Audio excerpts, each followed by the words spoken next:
रजनी शुरू से ही गांव में पली बड़ी थी, पर उसकी शादी नितिन नाम के एक लड़के से हुई थी, जो कि शहर में रहता था। रजनी शहर में अपने पति और सास रूपा के साथ बहुत खुश थी, पर जहाँ रजनी अपनी सास और पति से खुश थी, तो वहीं बेचारी रूपा अपने बहू के जुगाड़ से परेशान थी। ऐसे ही एक दिन, अरे बहू, वो तकिए का कवर फट गया था, इसीलिए मैं आज एक नया कवर लेकर आई हूँ। अरे, इसमें तो पहले से ही कवर लगा हुआ है। तू कवर लेकर आई थी क्या? माँ जी, जब घर में पहले से ही इतने सारे पुराने कवर रखे हैं, तो नए कवर लाकर पैसे क्यों बर्बाद करना। देखिए, मैंने पुराने कवर को जोड़कर कुछ नए कवर बना लिए। देखिए कितना अच्छा लग रहा है आपका तकिया। अरे हाँ, मैं तो भूल ही गई थी कि मेरी बहू तो जुगाड़ू है, उसके पास हर चीज का जुगाड़ रहता है। खैर, इन कवर को संभाल के रख दे, जब घर में मेहमान आएंगे तो इन कवर को लगा लेंगे हम। इस तरह से रूपा वहाँ से चली जाती है। अब ऐसे ही कुछ दिन गुजर जाते हैं और एक दिन खाने की टेबल पर, अरे बहू, तुझे क्या हो गया है? तू इतने धीरे धीरे रोटियां क्यों बना रही है? मैं और नितिन कब से टेबल पे बैठे हैं, अब तक तूने एक भी रोटी नहीं लेकर आई। हाँ रश्मि, अगर टाइम लगेगा तो हमें बता दो, हम थोड़ा सा वेट कर लेंगे। ये भगवान, इस गैस को भी अभी खत्म होना था। नितिन जी और माँ जी रोटी का इंतजार कर रहे हैं, अब क्या करूँ? खाने पर से किसी को उठाना सही नहीं होगा, मुझे अपना ही कोई जुगाड़ लगाना होगा। इतना बोलकर रजनी सोच में डूब जाती है और कुछ देर बाद फटाफट छत पर से कुछ सूखी लकड़ियाँ लेकर आती है और फटाफट चूल्हे पर रोटी बनाकर नितिन और रूपा को खाने को देती है। अगली सुबह रूपा की आंख जल्दी खुल जाती है और जब वो किचन में अपनी बहू की मदद करवाने जाती है, तो वो देखती है कि रजनी राख से बर्तन साफ कर रही है। अरे बहू, ये क्या कर रही है तू? सारे बर्तन राख से साफ कर रही है। अरे देख, राख से साफ करने की वजह से बर्तन कैसे काले होते जा रहे हैं। अरे माँ जी, ये बर्तन अभी आपको काले नजर आ रहे, पर जैसे मैं इनमें पानी से धोऊंगी ना, ये सारे बर्तन शीशे की तरह चमकने लगेंगे। आप अपनी शक्ल तक देख सकते हैं इसमें। और वैसे भी माँ जी, गाँव में बर्तन करने के लिए साबुन नहीं होती, सब वहाँ पर राख से ही बर्तन धोते हैं। वो सब तो ठीक है बहू, लेकिन तेरे पास ये राख कहाँ से आई? अरे माँ जी, अब क्या ही बताऊँ आपको। रात में आप और नितिन जी खाने पर बैठे थे और तभी बदतमीज सिलेंडर खत्म हो गया। अब मैं आप दोनों को खाने पर से उठा भी नहीं सकती थी ना, तो इसीलिए फटाफट ऊपर से मैं कुछ सूखी लकड़ियाँ लेकर आई और मैंने गर्मा गर्म चूल्हे पर आप दोनों के लिए रोटियां सेक दी। क्या तूने चूल्हे पर रोटियां बनाई?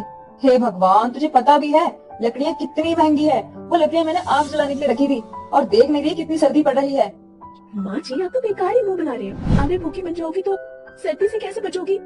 अरे मेरी जुगाड़ू बहू, घर में एक एक्स्ट्रा सिलेंडर रखा हुआ था, तो उसे लगा लेती ना। पर माँ जी, आप तो जानती है ना कि हमें सिलेंडर लगाना नहीं आता। हाँ सही कह रही है, मैं तो भूल ही गई थी कि मेरी बहू को सिर्फ और सिर्फ जुगाड़ लगाना आता है, दिमाग लगाना तो आता ही नहीं। इतना बोलकर रूपा वहाँ से चली जाती है।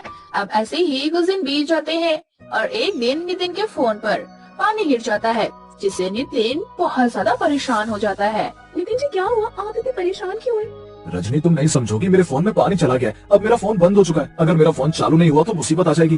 अरे नितिन जी, बस इतनी सी बात है, फोन में ही तो पानी गया है। एक दिन के अंदर अंदर मैं आपके फोन को बिल्कुल ठीक करके दे दूंगी। जब तक आप एक काम कीजिए, मेरा फोन यूज कर लीजिए। इस तरह से रजनी नितिन का फोन लेकर चावल के डब्बे में डाल देती है और एक दिन बाद फोन नितिन को देती है। अब नितिन जैसे ही अपना फोन चालू करता है, वो देखता है कि उसका फोन पहले की तरह ठीक हो चुका है। अरे वाह रजनी, ये तुमने कैसे किया? मेरा फोन तो ठीक हो गया। नितिन जी, आप तो बेकार ही डर रहे थे। आपके फोन में बस हल्का सा पानी गया था और मैंने उस पानी को सुखा दिया, वो भी चावल के डिब्बे में डालकर। इस तरह से जुगाड़ लगाकर फिर से रजनी नितिन और अपने घर वालों की मदद करती है। इसी तरह से रजनी आए दिन कोई न कोई जुगाड़ लगाती और काम चलाया करती।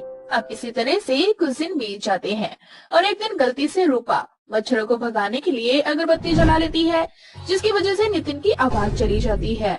अरे नितिन जी, क्या हुआ? आप इशारे क्यों कर रहे हैं? कुछ बोल क्यों नहीं रहे? रजनी नितिन के इशारे नहीं समझ पाती, जिसके बाद नितिन एक पेपर पर रजनी को लिख कर देता है। माँ ने कल रात को भूल से अगरबत्ती जला दी और मुझे अगरबत्ती से एलर्जी है। बस इसी वजह से मेरे गले से आवाज नहीं निकल रही। अब मुझे एक हफ्ते तक दवाई खानी होगी, तब जाकर मेरा गला ठीक हो पाएगा।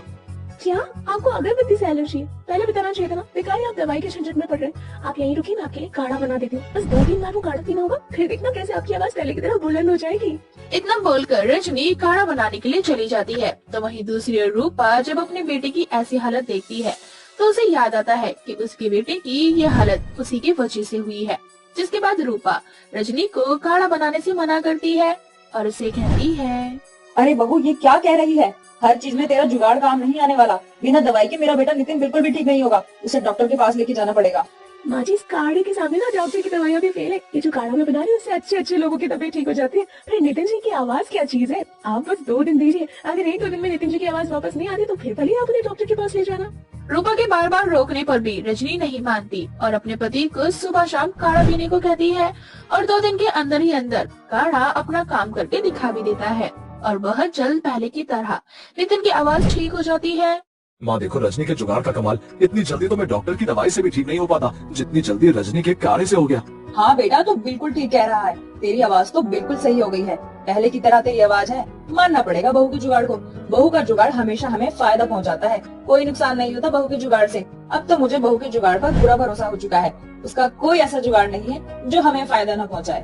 तो माँ जी आप भी मान गई ना मेरी जुगाड़ को? हाँ मेरी जुगाड़ू बहू। इस तरह से रजनी अपना दिमाग लगाकर कोई न कोई जुगाड़ लगा ही लेती और उसके इस जुगाड़ पर अब रूपा और नितिन को भी भरोसा हो जाता है कि रजनी का जुगाड़ कोई ऐसा वैसा जुगाड़ नहीं है।